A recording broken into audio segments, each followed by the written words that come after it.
Welcome to another episode of Closing Staff Podcast. I'm Tradehold, and we also have Distro. Hey, how's it going, guys? And Cash Wrap. Hello. Hello. Back for more info about GameStop.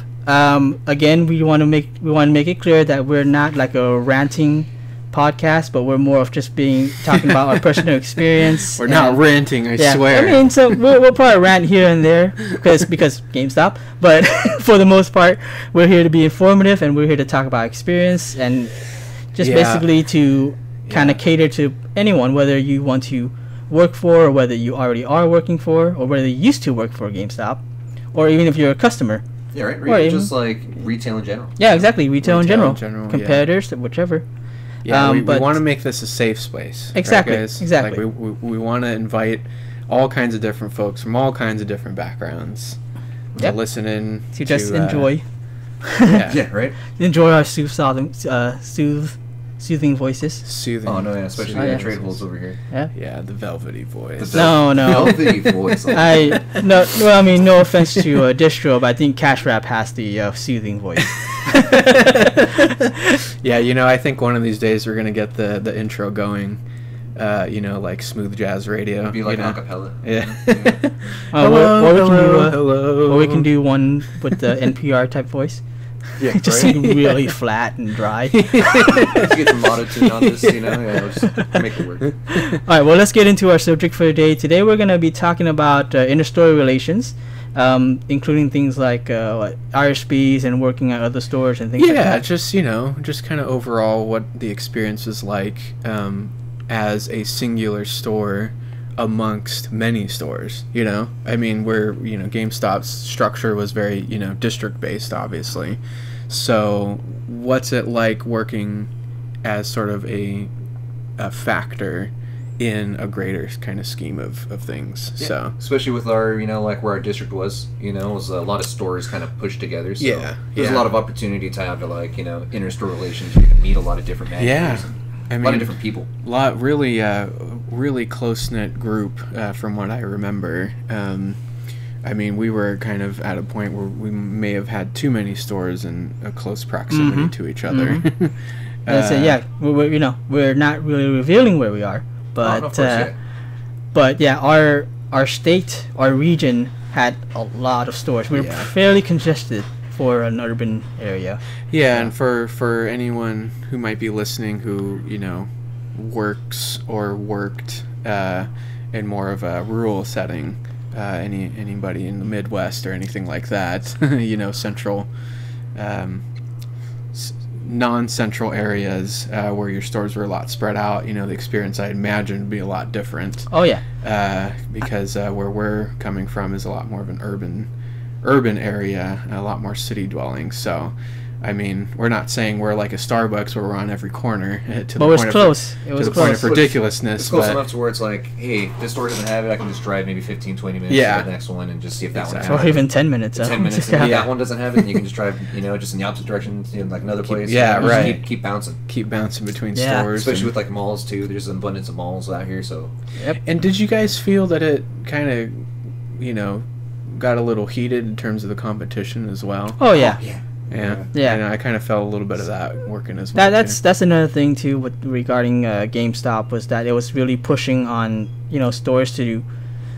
We are competing with the online store, and then obviously there's going to be competition with other stores.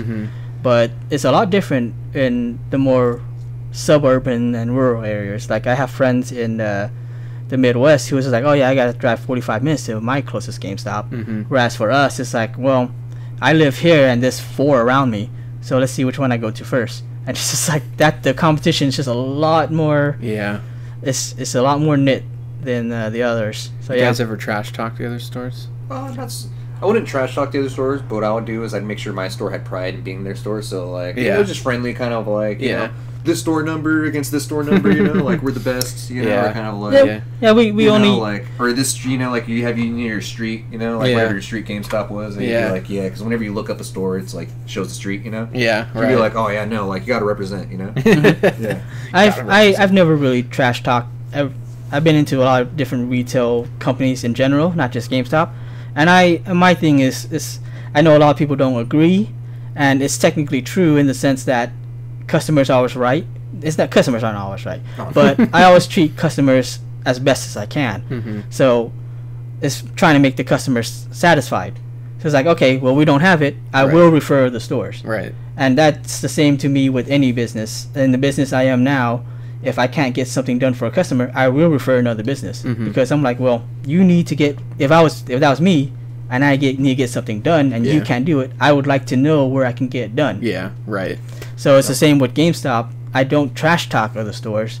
I would just tell them, yeah, you can check this store and this store, and I would, if I know someone there, I'll recommend the employee. You know, you can talk to this person; they're really cool, etc., etc. Or even then too is like, I hate trash or like talk trashing or just like trash talking. I take that. You know, I love trash talking. I'll say I love trash talking. For everybody out there, that's trash talk. In a friendly manner. Talk, right? But like you can't deny that there's sometimes there were some stores that were slipping, or you would just hear like your customers, your regulars coming back. Yeah. And you're like, oh man, like do I really want to send you over there? Like, right. Yeah. But then it's like you say, it's like gotta have that community based feeling. But then at the same time, you're like, oh man, like, yeah. I don't even know if you're gonna get the right game over there. I don't even know if you're gonna be treated properly. Yeah, over there, I'm familiar with that. I think when it was me, when I ever felt like that, was like, I would just say to a customer, well, you know, you can check it over at that store, but let me call them and see who's working. Like, that was a big thing, and I never talked down about. Hold on, this store kind of sucks. Let me see if it's working. Well, I just you know, it was more of a, well, let me check to see who's working because I don't know how knowledgeable certain people are or things like that. So it's just like, all right, let me check to see if this person is working. Yeah. Okay, this person is working. Why don't you go over there? They know their stuff. They're really cool. Or oh, this person I don't know is working, so I'm not too sure how they will be with you, but it does have the game you're looking for. It has the accessory you're looking for, etc., etc. Yeah, right. Look at that! What great customer service! And a quick disclaimer: Tradehold mentioned earlier that customers aren't always right, and that's a very difficult thing to think of when your corporate entity is telling you otherwise. Yeah.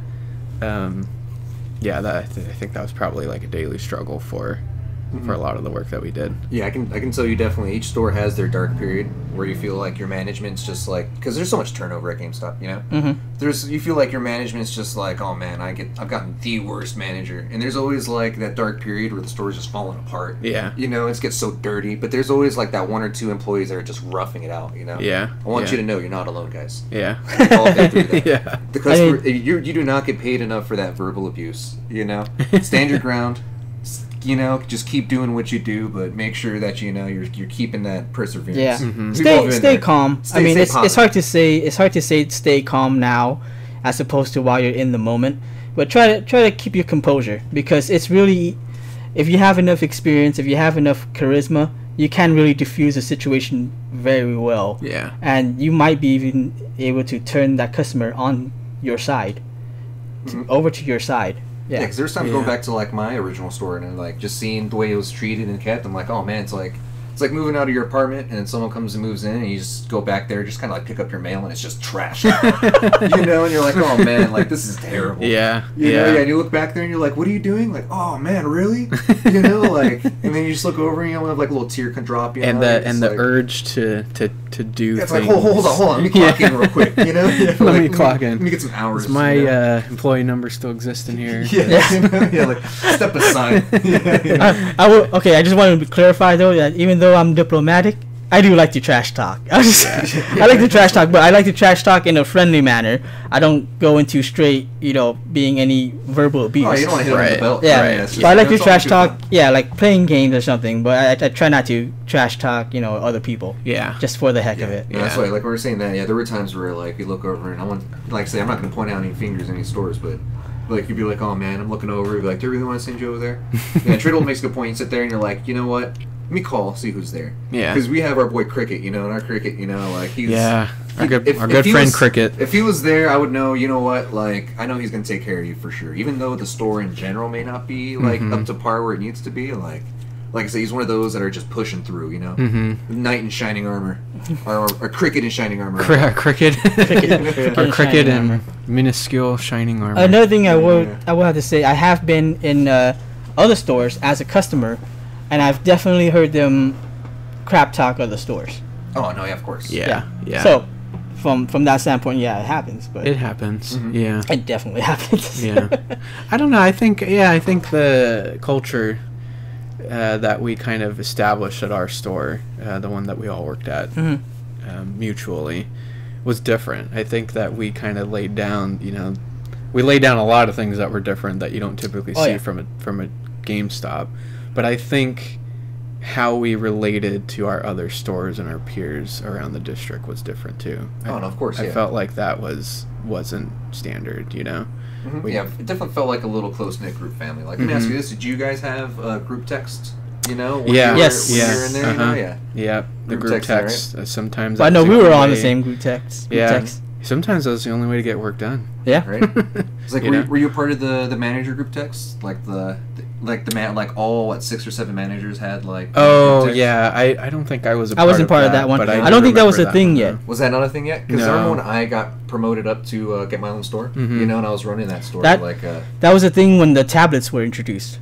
Oh, I remember that. Okay, no, but when we had like a secret group text where it was like no one. It was like Fight Club. It's like the one rule of Fight Club is you don't talk about Fight Club. You don't share it. Yeah, but that wasn't a thing until tablets were introduced, and when we were there, they were transitioning into the tablets. Okay. Yeah, that's right. Yeah, because we didn't have a group text for the store until a little later, actually. Yeah. Yeah, like I know we had some for like inner store, but like I remember it was cool for a while. They were like all the managers had like our own little we could trash talk, like talking to trash talk. So we could like get to trash talk the DM during like conference calls or something. And be like, this is so boring. Just friendly stuff, Yeah, like nothing too serious, but like it'd also be like, hey, do you have like extra boxes? Or, like, do you have this real quick? And you can kind of just be like, yeah, look, I got you. Or you can kind of be like, oh, how are you guys feeling about us having to work this day or something like that? Yeah, all kind of just vent, Like it was super cool being able to have that like little close knit group of like stores. Well, I like when we had our staff group text. That's when I remember I was doing a lot of jokes back then. Which I technically still do, but technically that still happens. Because when you get the trade hold points to redeem for like a nod of acknowledgement and a fist bump. Yeah, exactly. Good times. I'll tell you what, I do not miss seeing that little freaking truck. Or like, what was it like? Or there was a little truck at the bottom of like the interface, of like our actual like when you're working at the computer. That would be like for like pickups and stuff. And they started having them for trade holds. Where it's like your trade holds haven't been done. Your trade holds haven't been done. It's kind of like not to be confused with this trade hold talking. Right. Actual trade hold. Because I remember I went to when I took over because I bounced back and forth a little bit. When I took over one store, the trade hold was backed up for like 2 months. Really? Like it was bad. Yeah. Wow. And then who gets the hammer for that? It's like this guy. Yeah. Exactly. Yeah. So you just walked into that. That reminds me of the first time I worked at a different store. Because I came on as a SGA, which I think they renamed it since then, but was it senior game advisor, which is third tier management, right? And so I came in during the holidays, didn't really get a lot of training because it's holidays, and then the first store they asked me to work at was a mall, and it's like, oh, they need help, and then I get over there, I remember, and I was like, I don't know what the password is for the safe. And so they had to get me that. It's like, I can't log in. Oh, you haven't been added into the system yet. Oh, my God. Added into that store, that specific store system. And then there are like 10 boxes in the back. That's what the main reason for me to help was because they were backed up on RSBs, which we'll get into RSBs this episode that's too. Coming. And then I remember it was a Wednesday. And delivery came in with 14 boxes, and I was just like, this is obviously my first time working in the mall, so I'm like, this is normal, like midweek to get this many boxes. And the courier, he's just like, actually no, usually these types of boxes are delivered weekends or Friday or something. And I was just like, wow, my luck. All right. So, welcome to the mall. Yep. Welcome to your first day at the mall. Yeah. No, what's funny is I always tell like when a lot of people, store managers that are like, hey, move to malls, I'm just like, good luck, sir. Because I feel like there's always that added pressure when you're at a mall. Yeah. Especially with like, you said deliveries or like, the foot traffic. It's just like, oh man. Yeah. Especially when you're training, like, I can only see like you really earn your stripes training at a mall too. Yeah. You totally do. When you have to send someone off site to train, you send them to a mall. Man, they're gonna come back ready to work. Yeah. Well, it wasn't that bad. Actually, all the deliveries are probably the worst part. The traffic wise, I would say our store was just as busy. It's, our store was known for trades. Yeah. And so, it was transaction wise. It was actually a little bit easier in the mall because it's a lot of sales. Sale. I mean, the store that we all worked at, in comparison to the other stores in the district, was one of the higher performing ones, and always has been too. Yeah. Since everything that was in that little shopping center, Yeah, like, was a lot of stores exactly. that people liked going to. Our anchor stores in that shopping center brought all kinds of people over. Yeah, because we were like at one end, and you had like a Best Buy at the other end, and like a few other stores, just Target, around, like all the main ones, but it was like on the plaza, Yeah. But yeah, I think it didn't take long for us to get that reputation in the district that,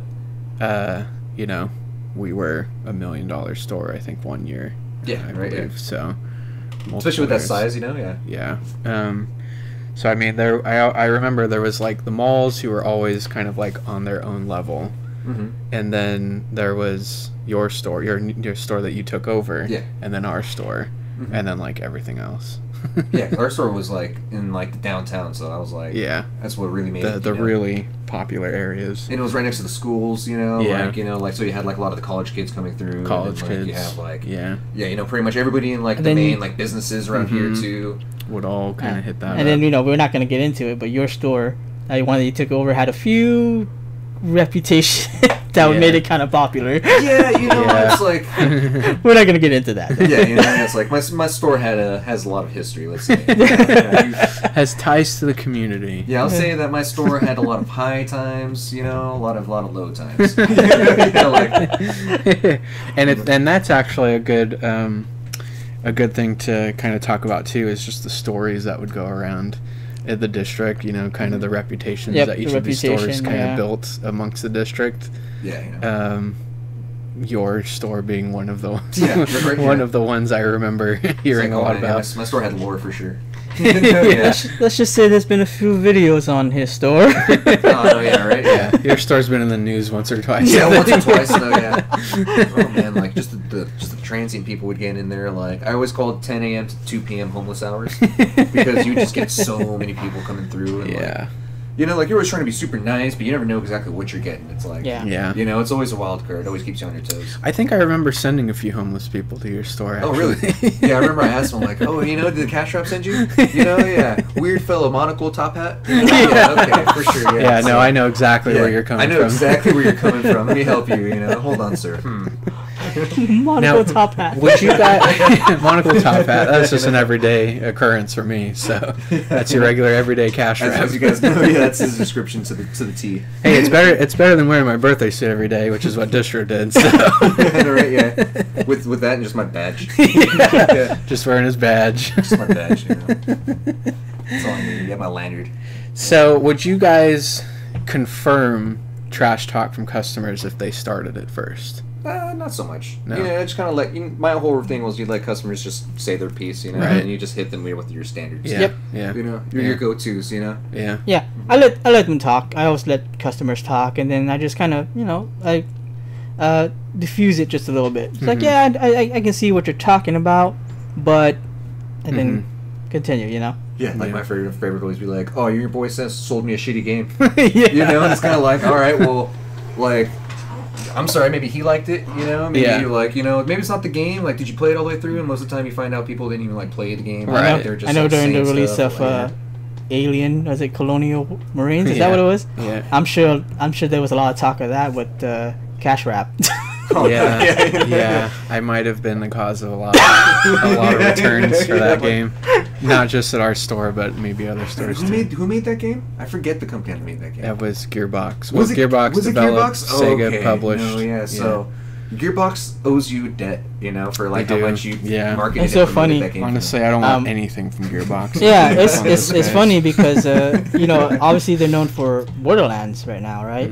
And but then Randy Pitchford is always on the news, and me and my friends were actually just talking about 2 days ago. It's like, well, do they actually make any good games besides Borderlands? Like, no, not really. They made Battleborn. That game went nowhere. That flopped because it was right next to Overwatch. Yeah. Yeah. I kept getting those two mixed up too when it was coming out. But then there were some. I think they have another game out right now. Is Gearbox making a new game? I think they were working on another game that also did not. I'll tell you what. I've been hearing about quote unquote freaking Borderlands 3 since like what 2012. Yeah. Like 2013, and like here it is finally. So I wouldn't doubt if Gearbox just has all their eggs in one basket, where it's like and that's honestly, their property right there. After Duke Nukem, after Aliens, and after Battleborn, I don't think they're doing anything else anymore. Yeah. I don't think they got enough money to do anything else at this point. Yeah, they're probably just banking on Borderlands 3, whooping ass like Borderlands 2 did. I wouldn't be surprised. And then selling tons of DLC for it. An obnoxious amount of DLC for it. Yeah. Well, let's get back on subject. We can talk about games later. Yeah, we can trash Gearbox in another episode. That's fine. And I digress. But yeah, I mean, we'd have those customers walk up and say, like Distro mentioned, your boy sold me a shitty ass game. Like, what are you gonna do for me? Or more common and probably more annoying is I have a $300 system return, and you look at that receipt and you see that it wasn't from your store.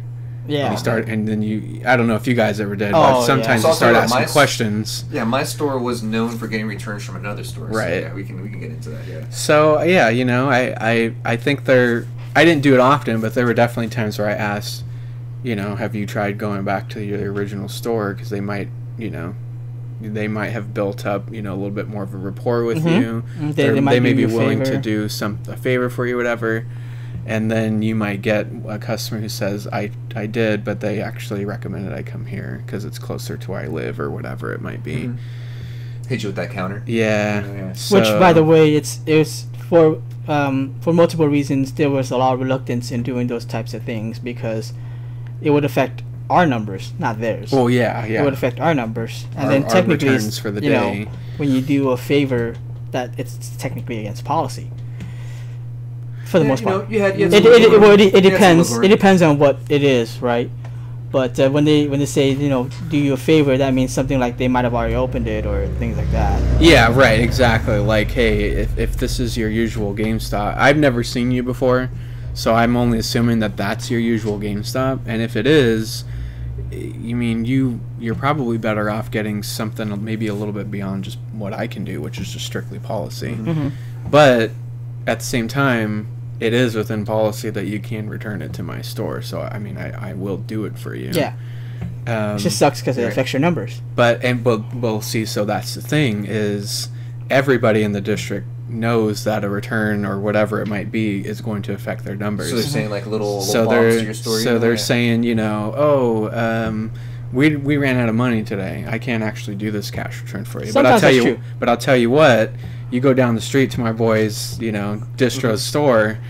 They're probably one of our busiest stores in the district. I'm sure he could do that return for you. Yeah, right. No call. I'm not going to call distro. I'm not going to let them know what's coming. Yeah. But you got a bomb coming down to your store right now. Most of the time, 9 out of 10 times, they want cash. Yeah. 9 out of 10 times, they want cash. So that's something for you customers out there. But when it comes to reluctance, if it's assuming it's within policy. When you're trying to return something, the reluctance in that is that it affects our numbers, and which is a little unfair because we didn't even sell it. To be fair, I always felt confident enough to where if I had to give a return like that, I knew I was probably going to make it back. Yeah, exactly. Most difference, but I always gauged it based on like how the customer was dealing with it. So like they'll come up, I always hit them right off the bat with the policy, just to let them know where I'm coming from. This is what the company I work for. Yeah. This is what we do. Yeah. Like now explain to me your situation. Like was it a gift you bought? Like this and this or that. Right. And if it's somebody who's like super aggressive right off the bat, they're like, oh, it's bullshit. This is just GameStop being games, blah blah. Then they just start going off. Let's call that the Fallout 76 customer. Yeah, right. Fallout 76 customer. Yeah. And they just start going off on their rant. Haven't even given you any room to speak or anything. And you're already like getting bashed on. You're already the dude behind the counter. Right. You're already the bad guy. But from an angle of your opinion of that other store though, like what's your thought on that?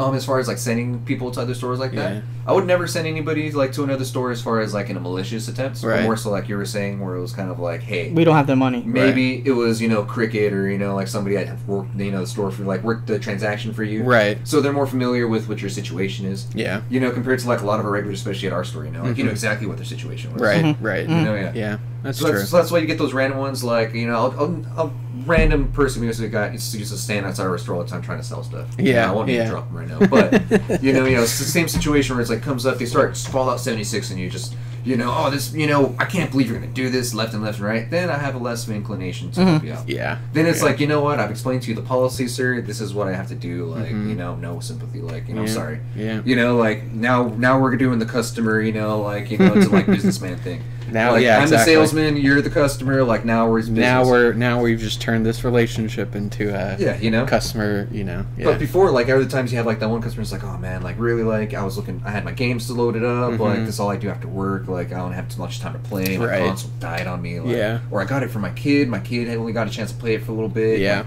it crashed up, something like that, you know? Then it's just like, oh man, like, let me see what you got. Let me see what I can do. So it's only been so-and-so time, like, it's nothing crazy. If it was something like a year ago or something. Right, like, right. Then you could be like, whoa. Hold on a second. But if it's something that's reasonable enough, like, I always wanted to take care of my people, because that's why you come to stores, you know? Yeah. So you can have that general equipment, like, connection to be like, you know what, if your game dies on you, like, you ain't just thinking like, oh, I'm boned because the GameStop guy isn't going to help me. Yeah. You know, you can come in and be like, hey, you know what, I'm going to help you out that little bit. Even if it does hurt my numbers, like, you know, I'm not even tripping. Yeah. I'm not tripping. Because it's better for return, right? Yeah, right. Better return on investment. But even then, too, is like, you do have those instances where I've been a victim of it, where it's just like, that one store was just kind of like, it was almost like, they wouldn't go out of their way to do that. It was more so it was easier for them to refer them to my store. Right. It'd be easier for them to be like,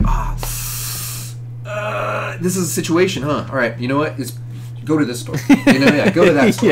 And I would only ever do that if it was like, oh man, like, you know, Cricket helped you out, like, and this is, it looks like he did, like, he already helped you out. He's already been helping you. He's already been helping you with like a return or like something, you know. Then like, he's got more history with you. He's probably your best dude, you know. Like, and if he's not there, you know, like, I guess I'll help you out. Yeah. I'll also say that you send like little, like sometimes you get hit rapid fire with like 4 or 5 of them, and it's just like that's my day right there. Like, I'm not coming out of this hole today. I would have to also say because most of the time I'm, you know, you guys know me. I'm super chill. I'm just like, I don't care, right? But like you said, if they come off aggressive, I'm less inclined to help them. But I also know people from other stores, so if I'm working at a different store and it's like Cricket referred this customer over here, I'm like, oh, then I know Cricket. He probably helped you as best as he could, but he couldn't do it on his end because of whatever various reason. So yeah, I'll take it, no problem. Yeah. You know. Yeah. So.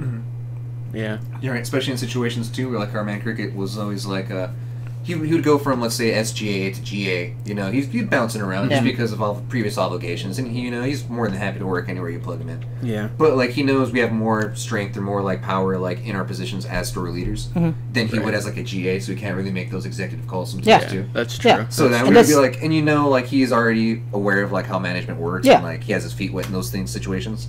Yeah. But like maybe just be like, oh, I'm just, you know, right now I'm just a foot soldier, you know. Yeah, exactly. Just like go over to someone I trust that I know has that I know can action. probably help you out with a little. And that's I think something that people sometimes don't get. They think that you know, I mean, obviously there are customers who know management has power, and then everyone else doesn't. Yeah. But some customers seem to think, oh, you know, y'all could overwrite the price for me, or you all can overwrite whatever policy to get to. It's like, no, that's not true.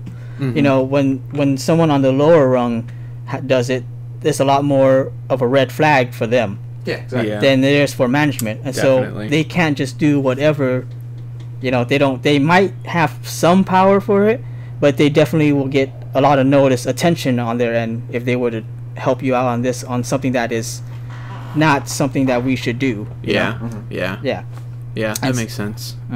Yeah, as far as when I was managing, it's nice having like I was talking earlier, like that group text that we had together. Yeah. Because it felt nice whenever I walked into another store where you're feeling like, hey, you know, we've already been chatting. I kind of know you. We're my friend, cool. You know. Yeah. Like we're cool, and then they get to know their staff. Right. So in case like you ever have like because there's a lot of turnovers. Sometimes we trade staff, fill in gaps and stuff like that. Yeah, you really get to know like it's like your little community of like you know your GameStop employees and peers. You know? Yeah. You know, it's always super cool because even going to conference, you know, it made conference way better because when you go to conference, someone to hang out with.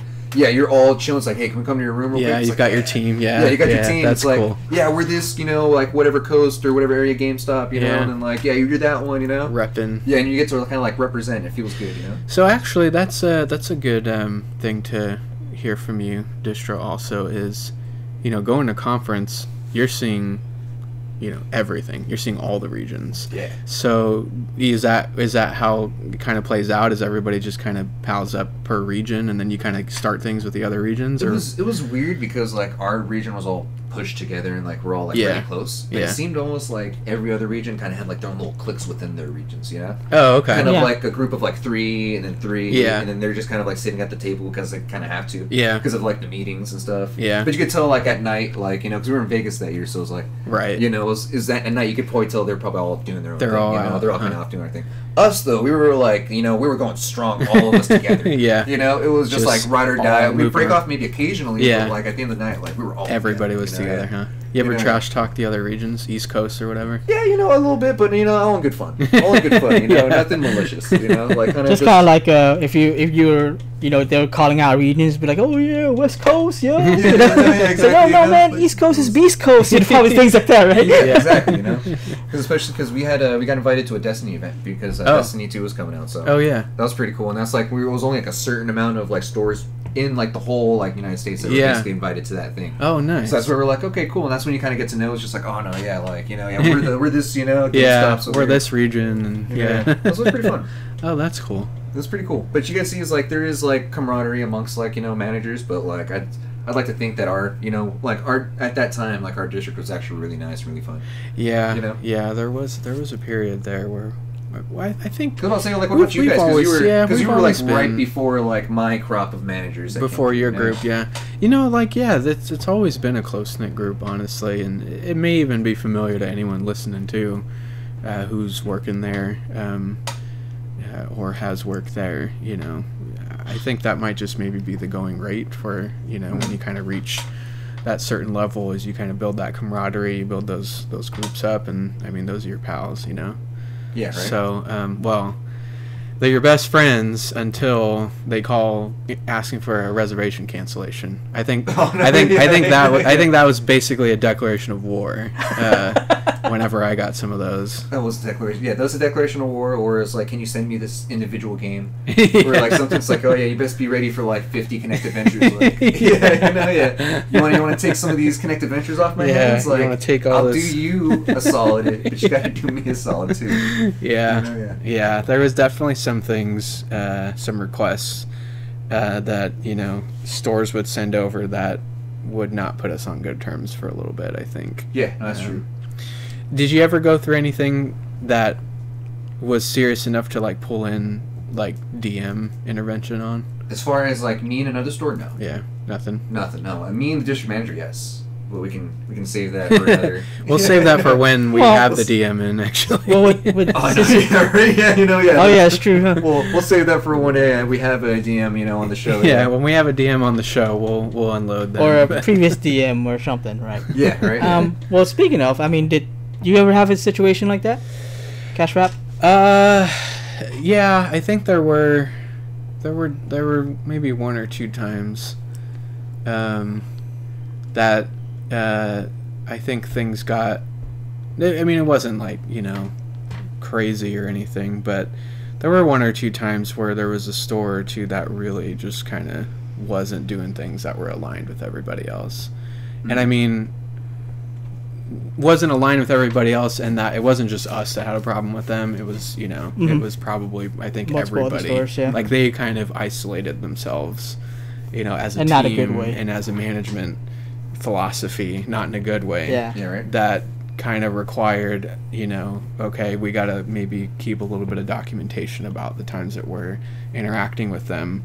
And there was multiple stores doing that, and then DM intervention would kind of bring all of the documentation over to the store and say, look, I have multiple instances of you doing something that you shouldn't be doing that's involving these other stores. So I think there was maybe 1 or 2 times that had to happen. So had to get probably had to get LP in there. Had to get the parents involved. Yeah, had to get mom and dad involved. Mom and dad, yeah.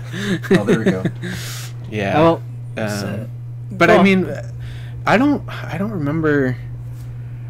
I don't think I remember it like going anything past that though. Like if I remember right, like the stores just kind of took it in stride, and just the management team didn't really like turn over or anything. It was just kind of like, oh. Okay, I think one case it was like oh, I didn't even know, like, that's what the perception was. Like, yeah, let's change what we're doing now, and let's get on board with what everybody else is doing. And then I think maybe the other time was more like, yeah, I have been kind of teaching my team to do that kind of thing, but apparently that's not rolling well with everybody else, so let me know what everyone else is doing, and I'll try to get on board with that. So it's kind of like he's just getting slaps on the wrist, you know. Yeah. Or it's just kind of like, you know, like stop that. And then it didn't get any. And then kind of what you see a little bit for a little time, and then just fall back. Yeah, exactly. Okay.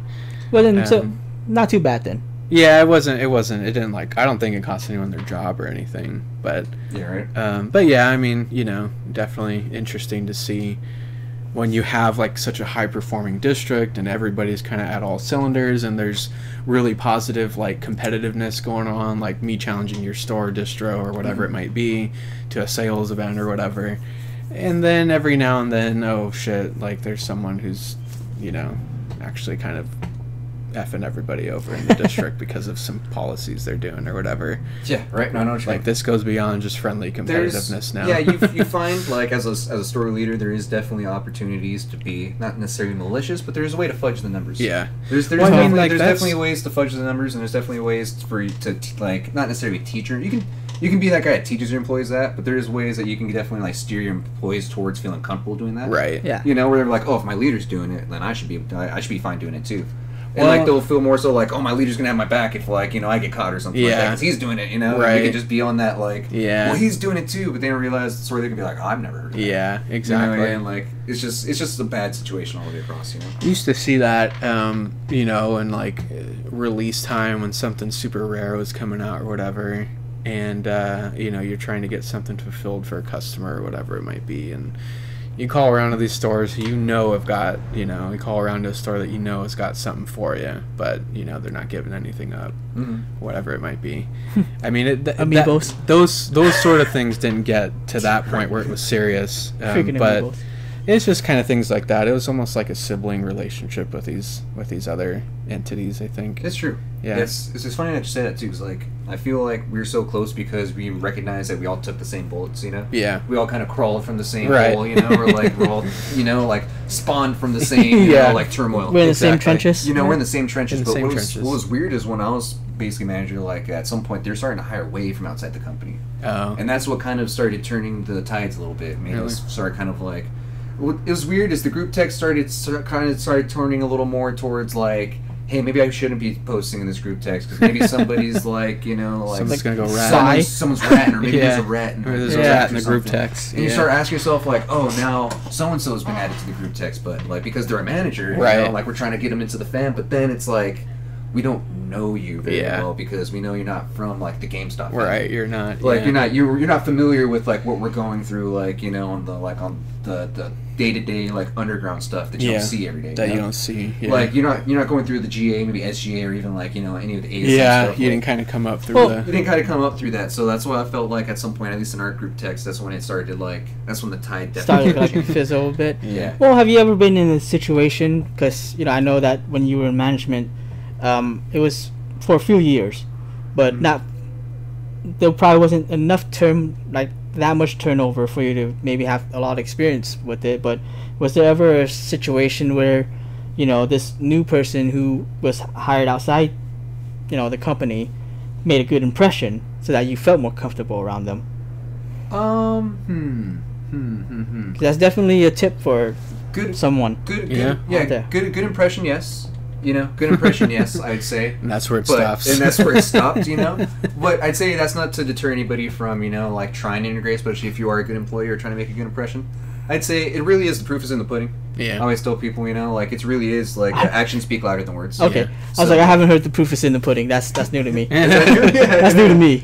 Yeah, so like actions speak louder than words, you know. So like if you can give me a good first impression, sure, you know, but you're not showing that you're committed to your staff or to your store or to the district. Yeah. Then it's harder, you know, to like really grow with you. You know, but if you're coming off like we were talking, like you're coming in, you're part of the group text. I see you coming into my store maybe because you need something, you know. Yeah. You're getting to know my staff, and it's like, you know what? Yeah, like you're in there. Yeah. But when you kind of see people that are kind of like, oh, I'm joining this because I have to, you know, or it kind of feels like oh, now I'm like in here, but I can use this as like employer. It's like, you know, leverage.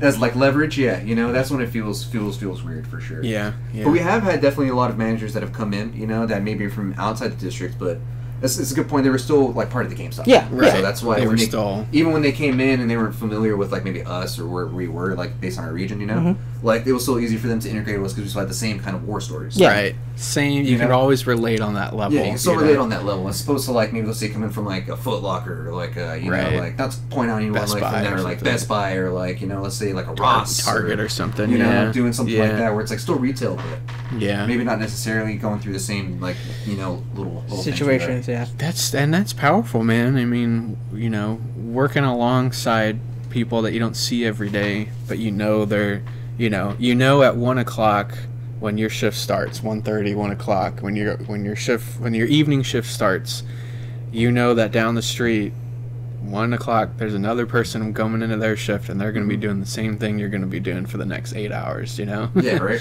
Like there's something pretty cool about that. And yeah, I don't know. It's just sort of, you know, recognizing your gang, I guess. You know, kind of seeing them on the street and knowing, oh, I know where you come from. Well, would you say there were some experiences with the, you know, going into someone else's store to work for them to help them out, versus someone from another store going into your store to help you out? What do you mean, like what would you say would be like the overlapping experience with that? Pretty good for the most part, because especially going to like the mall stores and stuff, you know, that's when you can see they definitely need support. So when they come to my store, it's kind of like, help me. Yeah, that's true. You know, I actually didn't do too much inter-store movement. I think I maybe have covered it maybe once or twice at another store. So I actually didn't do too much of that, but we did have people come over. Huh? I said for how long I worked there. I would say I did a lot. Yeah, we used to send you out all the time. Work boy. You were our number one person we mentioned when someone asked for help. Who needs hours? Let me get some. Get Trade Hold some hours. Well, let me ask you this too, Trade Hold, because you were part of the story where you had like a manager that was ingrained in the GameStop family. You know, like got you know their stripes, you know, through the GameStop, you know, like team. And then there was turnover to where someone came in that was necessarily from the GameStop family that was in there, you know? Like, how was that? Because, you know, I never had that experience, like, from, like, the soldier level, you know? Kind of like SGA, GA, you know, like the real basic general tier. I thought you have more of that experience than I do. I'd say because all my managers previously were GameStop, like, you know, employees, you know? Like, I remember, like, at one point when you were at the store that we were at, you know, there was a new manager that came in that was not from GameStop, if I wasn't mistaken. I think he came from, like, a different retailer? T-Mobile, stuff like that, right? I actually wasn't there. You weren't there? That was slightly after I was gone. Okay. But I remember you were still, like, frequenting that store a lot, though, you know? What was the vibe there? Because around that time, I had kind of focused on building my store. You had been.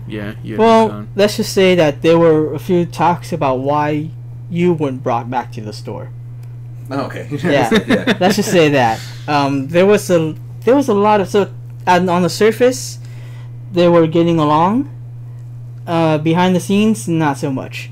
There was this person had a problem with this person, and new manager was having issue. Well, new manager was alright, was oblivious to everything else. Was getting good with some of the other customers, or not other workers, other employees. But some employees had problems with the manager because of how he was doing things.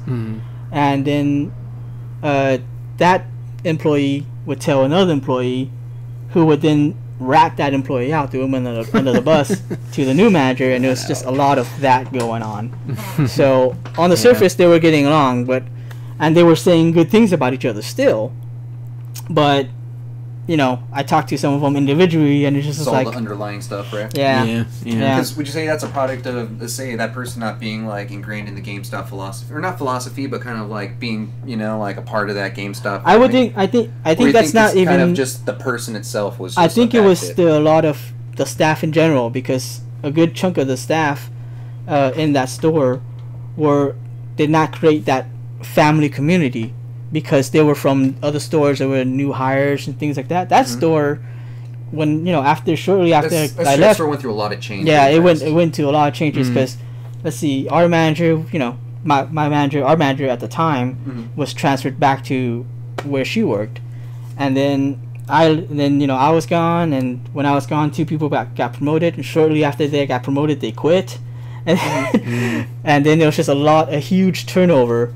and by the time I went back to check out that store, there was like 1 person I knew, and that was it, and then that person eventually quit too. So after that, it was just a whole lot of new people that just were not, they may have gotten along, but they just had not built that relationship with each other. And what about the store? Was the store suffering for it too? Oh yeah. Let's talk about the condition of the store. Like morale was low, but how did the baby look? How was the boat? Yeah, exactly. It was so much more quiet. It's a lot less fun happening over there. Yeah. Foot traffic died down quite a bit. They still were high in foot traffic. There still were a lot of trades that were coming in, but you definitely see just a lot less going on. Yeah. Which is a shame. Yeah, culture changes, kind of come with new regime change. Yeah, it's kind of like I was talking about earlier, going back to an old apartment, pick your mail up, and it's all dirty. Yeah, exactly. Like, yeah. Well, talking about different store transfers and all that, I don't know, have we talked about RSBs yet? Let's talk about... Yeah, right? Like, let's talk about RS. Store to stores, Let's talk about RSBs. Yeah, right. RSB is... Did you guys... I know what RSB means, but do you guys know what RSB means?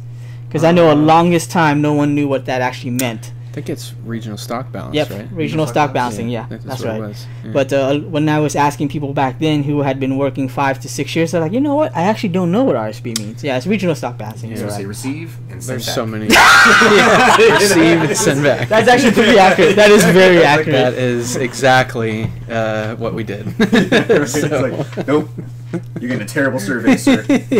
So for anyone who's not familiar with RSBs, which is probably mostly customers, I assume, or anyone who wants to work at GameStop. Yeah. Regional stock balancing is basically some kind of, I would say, it's an algorithm within the system that's it's recording what's selling, what's not, and which store needs more of something else. Yeah, so I have more of some game that doesn't sell at my store compared to another store, they'll be like, why aren't you just sending them to that store? Yeah. So they'll say, like, send 50 of those to that store.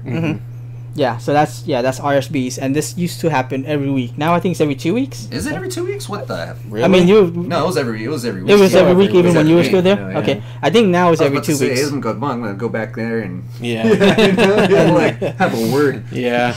Yeah, no, I think it's every 2 weeks now. But I could be wrong on that. Last person I talked to said it's once every other week now. Oh no, we get slammed. I know. RSBs were just every week, yeah.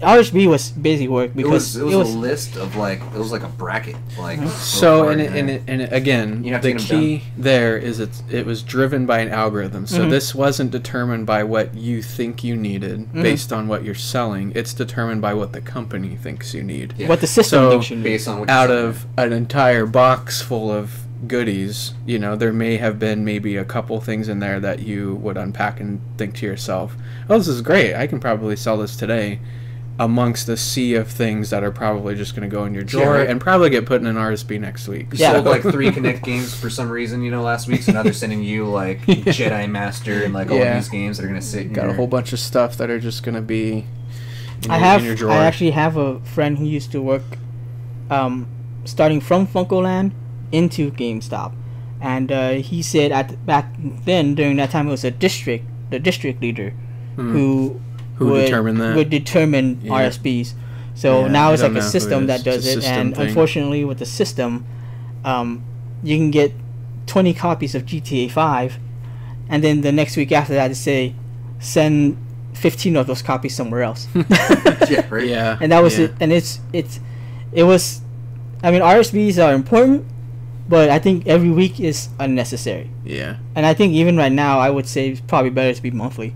Well, I'd say like half my stress, in the mornings was making sure that I could smash those out. But then they started adding like store to stores, which was like, it's like you directly need to send 1 or 2 games to like another store because they're requesting that specific game because they have a customer item for it. Right. And then they started introducing the web orders where it's like now people that ordered it online, you're basically sending it directly to their house and you have to package it and like make sure that's all set up while you're still doing your RSPs, while you're still doing your store to stores. Exactly. You know, and like making sure that that's all taken care of because if your district manager comes in and sees like like I said, the little truck bouncing or like the little notifications like, oh, why haven't you done these yet? Yeah, it's like what's going on here? At least you don't realize, like just the immense amounts of RSPs that they do hit you with. It's like a fat bracket of just like it's basically a list, and then imagine only being able to fit so many games in a box. Yeah. And then having to split that shipment into let's say 3 or 4 shipments. Right. You know, and then having to track that. You know, it was common to have one RSP request take up a significant amount of time because you're having to split that. You're having to figure out how to split that between a couple different boxes, you know, and then you're having to deal with things like weight of that box because you didn't want to go over a certain weight, which means, you know, if I had a transfer that involved, you know, 8 Xboxes, which are the heaviest thing on earth, I've got to figure out how to balance 8 Xboxes with a handful of controllers and then some games too. And it's obnoxious when like you can only fit 1 Xbox per box because if you put the second one in there, the box just doesn't quite close. It doesn't quite close. Yeah. And then you're thinking like I can make it close like with an obnoxious amount of tape. But like, but I don't know how this RSP is going to show up on the other side. So they might just get a box of parts at this point. Yeah. So then you're like, oh man, so I'm going to ship 8 individual single boxes of like 1 Xbox per box. Yeah. You know? That's you have pretty to fill much. Void paper. Yeah, you know. I'm getting stressed out just talking about it. You know, we're getting some PTSD over here in distro. PTSD, but I was gonna say were there certain etiquettes that you appreciate or didn't appreciate when it came to RSPs? Because, you know, you were shipping it to, even if it was the system that was telling you to ship it to, you were shipping it to other stores and other people were opening them. And well, what's funny is they started introducing a survey, which wasn't around forever, but they did. I guess whoever's in charge of RSP etiquette or whatever in corporate must have got tired of getting all of the complaints about receiving bad RSVs. So then they started putting that survey in place and started asking, you know, whoever was fulfilling the shipment, you know, what was your experience like? Was it packed well? Was this form included? I remember those. You know, did the box come intact? Was there anything missing? Was there anything added? If so, what? Right? Yeah, if so, what it was. And then, you know, if you're on the receiving end of a bad survey, then you'd get reprimanded. You'd get talked to. You'd hear about it. Remember they asked, like, were the discs scratched at some point? Yeah. And what was the condition of the case? Of the case. You know, like, so they weren't just giving you your junk, you know, their junk. Yeah, but then even then, too, if you had just the discs, you would have to make a case at that point. You'd have to make a case. You'd have to take the jewel case out, you know, make the cover for it. Make the cover. Like, oh, man, throw it took in there. forever. I would have to say, I remember receiving a few boxes in which we didn't, because you're supposed to put it in a case, but sometimes you don't have extra cases. And so sometimes they would just, you know, send it to you in sleeves. And that gets annoying, obviously, because then you might not have cases either. But I would always appreciate it if they actually left a note.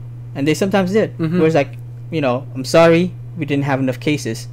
So, you know, and I'm just like, okay, well, that's nice. It was kind of cool, like, sending notes back and forth. I was going to say that, yeah, like, when you get a note, like, through an RSB, it is a nice little pick-me-up. It's like, hey, or if it's like a have a nice day. Yeah. It's just like, hey. Or like, this is a shit ton of games. Yeah. Good luck. It took me an hour to fill it. Yeah, or it might take you the same to receive it. Or something like, yeah, sorry about the Connected Ventures, or like, sorry. Something cool to remind you that there's another person who did this on the other end. Ran out of PS3 boxes, my bad. And you look at the RSB and it's all 360 boxes, but with PS3 cover art, you're like, all right, like, that's fair. At least I didn't find this. But yeah, exactly. Yeah. So it was like, it's not my fault I'm sending you all these Connect games. Just keep that in mind. Yeah, it goes back to we're saying like, yeah, you get camaraderie with these people because you know they're going through that same thing. Yeah, I mean, there's it just goes back to that sense of camaraderie across the district. And I mean, you'd get RSPs from all over. You'd get them from East Coast, West Coast, wherever you're at. Louisiana, you know, to like wherever, up north, down south. Doesn't matter where you're working. You get RSPs from all over the place, and so. Yeah, it's just kind of building that sense of, you know, community across the country, really. Or maybe even beyond the country. Did we ever? No, I don't think so. Elsewhere? I don't think I was just gonna say. I think it was just within the nation. Like that? Yeah, I don't think because I think in Canada there's still EB games. Okay. So this is just country. There's still EB games, if I'm not mistaken, in Australia. There are still EB games. You ever get any RSPs from Hawaii or Alaska? No, I have not. The farthest out I think I got was like. I think I got one from Hawaii. I think I did get one from Hawaii too. Yeah, maybe from Hawaii. I think I might have got one from Hawaii. Never from Alaska. I don't even know if we have one up there. GameStop Alaska, shout out. Yeah, shout out anybody to you. from Alaska on the line. Yeah, you know, if you're listening, let us know. We'd love to have you on the show, actually, but you have to pay somehow. You have to pay for your way to get down here, though. Yeah. Oh man, and we don't have. Yeah, it's like, we don't have. GameStop to the north. We don't have the most comfortable situation here for you, just so you know. Hey, it's still fun. Yeah, it's still fun. It is still fun.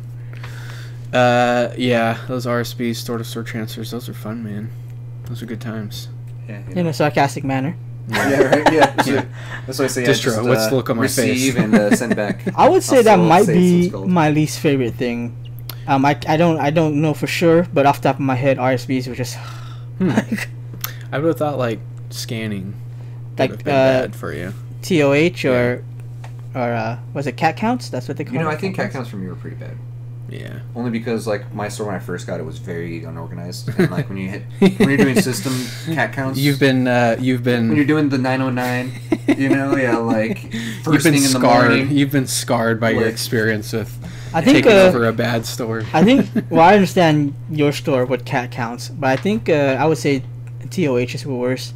Just when like they don't give you enough time in the morning to do it. Shelf, maybe? No.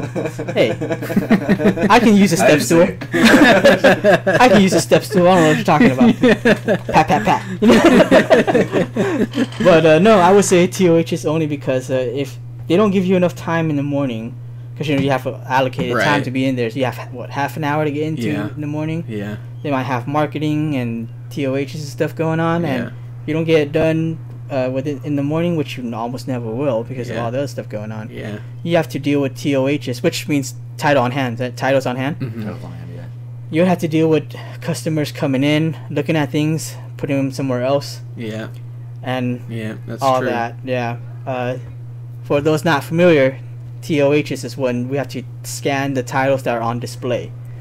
So when you pick up a title and you put it somewhere else, and we can either scan it twice, which would mess up the TOH, or we would not find the item because you put it back towards an area we already scanned. Mm-hmm. So yeah, right. I'd say that was a pain. Yeah, that was. Yeah, going back to a cat count would be a category count. So you're basically just counting. Let's say system would be category one, like say 1. And then you're just basically trying to scan every one of your, consoles to make sure that it matches up the number that's on the computer. Mm-hmm. And then if it doesn't match up, then you have to go back and hand count and be like, okay. Yeah. But then when it's something like used consoles where each Xbox is a different model and different memory and then different then let's say you misscanned one of them, then you're like, oh man, I have to go back and locate which one. Yeah. I have to hand count. It's like, oh, I have 3 360 whites. Yeah. But then I have 4 320 gigabyte black E's, and then I have the black S. And you're just like, it just makes it interesting. Yeah, it was always fun making short people do TOHs. It was always fun seeing just you knew what was happening because all you saw was like the top of the step ladder, like over the gondolas, and you just hear the rickety just. That was pretty great. Well, we make fun of the fact that I'm Asian and I'm short, but I actually could reach the top. Alright? I'm actually one of the taller short people. Yeah. One of the taller shorties in the same class. Yeah. We had one person, we all know who it is, who just needed that step ladder. Needed to carry that around on his back. Shout out to all you employees that need step ladders out there. Yeah, step ladders. That top shelf is intimidating, I know. Step ladders were life, man. I think ours broke too. I think we had to order one. You ever had to order a step ladder from? No, I was blessed with 2. From corporate, you never had to do that? No, I was blessed with 2. Yeah. Yeah. We had to order some weird stuff from corporate. There was one that was broken. We used it for a while. Yeah. I remember I caught my finger in one of the broken parts when I was sitting on it, and it just that hurt. That was a pain. Yeah. Oh man. I used to order some weird stuff from corporate. It's kind of funny. Stuff that I know we'd never use or need. You just send RSPs to corporate, like useless supplies. Yeah. Like actually, did you ever have to send supplies in an RSP? Sometimes, yeah. Yeah, like send paper towels and stuff. Paper towels, stuff like that. Now that I don't remember ever doing. Game holders, weird. Or things like that. I've gotten weird ones like that before, yeah. Highlighters. You'll see it. You'll see it.